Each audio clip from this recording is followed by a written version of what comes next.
आज की कहानी 80 के दशक की है। आज की कहानी उस शहर की है जो 80 के दशक तक बहुत सुनसान था, लेकिन आज एक चमकता हुआ, तरक्की करता हुआ शहर है।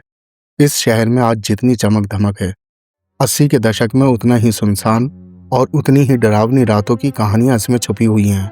हम बात कर रहे हैं दिल्ली के पास बसे शहर गुड़गांव की, जो अब बदलकर गुरुग्राम हो गया है। पहले लोग यहाँ बहुत कम आया जाया करते थे। दूर दूर तक सन्नाटा पसरा होता था। घने घने जंगल और बड़ी बड़ी पहाड़ियों से घिरा यह इलाका अपने अंदर बहुत सारे राज, बहुत सारी कहानियां समेटे हुए है। शाम होने के बाद यहाँ न कोई आता था, न कोई जाता था यहाँ से। फिर अचानक वहाँ नए तरक्की के रास्ते खुल गए। दिल्ली के करीब होने की वजह से वहाँ कई बड़ी मल्टीनेशनल कंपनियां आ गईं, नई बसावट आ गई। इन सब के साथ साथ कुछ बुराइयां भी आईं। रेप होने लगे, चोरी डकैती बढ़ने लगी। जब गुड़गांव को बनाने की शुरुआत की गई तो कुछ अनहोनी घटनाएं भी हुईं। कुछ हैरान करने वाली चीजें सामने आईं। लोगों ने आकर देखा कि बस 8-10 मकान हैं, दूर दूर तक कोई इंसान नहीं, कोई बस्ती नहीं। जब वहां खुदाई की गई तो कई इंसानी कंकाल निकले, जिनमें कुछ तो बहुत पुराने थे। रात को अजीब अजीब आवाजें आती, पैरानॉर्मल एक्टिविटीज देखने को मिलती। काम करने वाले मजदूर भी डर जाते। वो कहते अब शाम के बाद हम कोई काम नहीं करेंगे। एक बार की बात है, जब एक परिवार ने एक बाबा को बुलाया और कहा कि हमारे घर में कुछ तो है, ऐसा लगता है कि हमारे अलावा यहाँ और कोई भी रहता है। अजीब डरावनी सी रात बेरात आवाजें आती हैं। बाबा ने कहा, तुम लोग परेशान मत हो, मैं इन आत्माओं को या जो भी भूत प्रेत हैं या बुरी बलाएं हैं, मैं उन सबको भगा दूंगा। बाबा वहां रुके।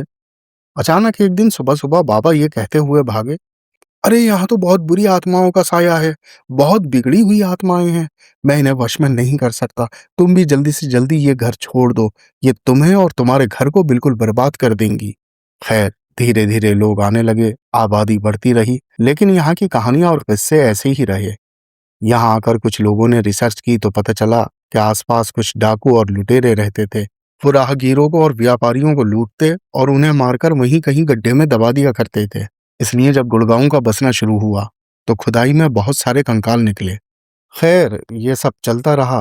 बहुत सारी कंपनियां आई। इन्हीं कंपनियों में से एक बीपीओ आई। गुड़गांव में एक जगह उद्योग विहार है, ये बीपीओ वहीं था। सैफरॉन बीपीओ उसका नाम था। बहुत सारे लोग इसमें काम किया करते थे। इस बीपीओ में एक लड़की काम करती थी जिसका नाम रोज था। लड़की की उम्र 26-27 साल रही होगी। ये बात 2005 की है।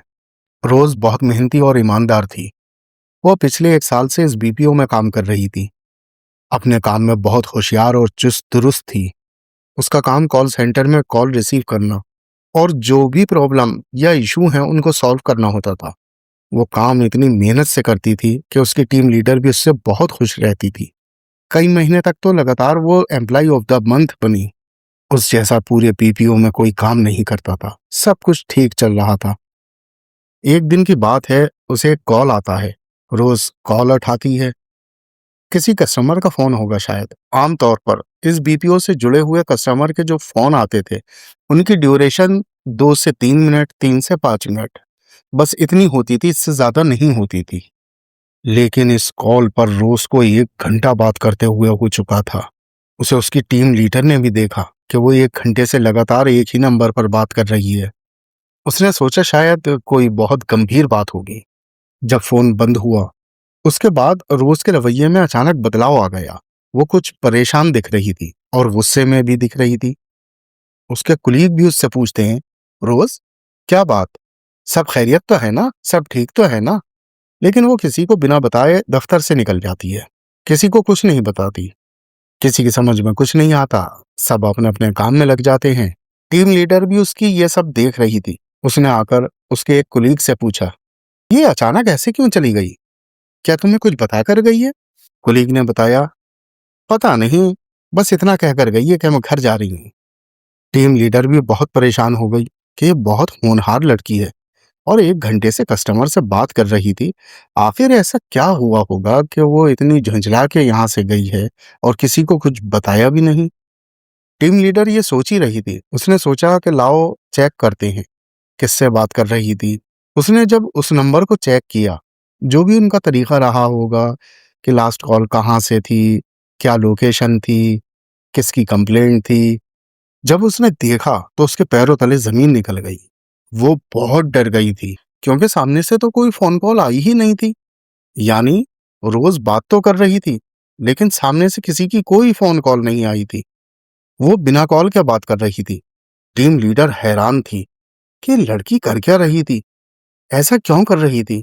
टीम लीडर ने सोचा, हटाओ, होगा कुछ, शायद परेशान होगी, अपने आप ही बात कर रही होगी। अब अगले दिन ड्यूटी स्टार्ट होती है लेकिन रोज नहीं आती, जबकि वो अपने टाइम की बहुत पाबंद थी। पहले ऐसा कभी नहीं हुआ था।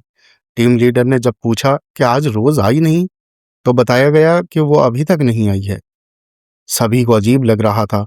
सबने सोचा कि शायद कोई बात होगी, कल वो परेशान होकर गई है। खैर, सब अपने अपने काम में लग गए, किसी ने कुछ ज्यादा ध्यान नहीं दिया। वो अगले दिन भी नहीं आई। देखते देखते 3-4 दिन गुजर गए। टीम लीडर बड़ी परेशान। टीम लीडर ने जब रोज को फोन किया तो उसका फोन स्विच ऑफ आ रहा था, ईमेल का जवाब नहीं दे रही थी, बीपीओ में भी उसने कुछ रिपोर्ट नहीं किया था। रोज से कोई कांटेक्ट हो नहीं पा रहा था। टीम लीडर ने सोचा कि उसके घर भेजकर दिखवाना चाहिए कि माजरा क्या है। तब टीम लीडर ने एक कैब ड्राइवर को बुलाया और कहा कि तुमने रोज को कई बार उसके घर छोड़ा है, तुमने उसका घर देखा है, जाओ जरा देख कर आओ कि रोज ऑफिस क्यों नहीं आ रही है। इसके बाद ड्राइवर उसके घर जाता है, दरवाजे पर नॉक करता है। दरवाजा खोलते ही लैंडलॉर्ड सामने होता है। ड्राइवर बताता है कि मैं सैफरॉन बीपीओ से आया हूँ।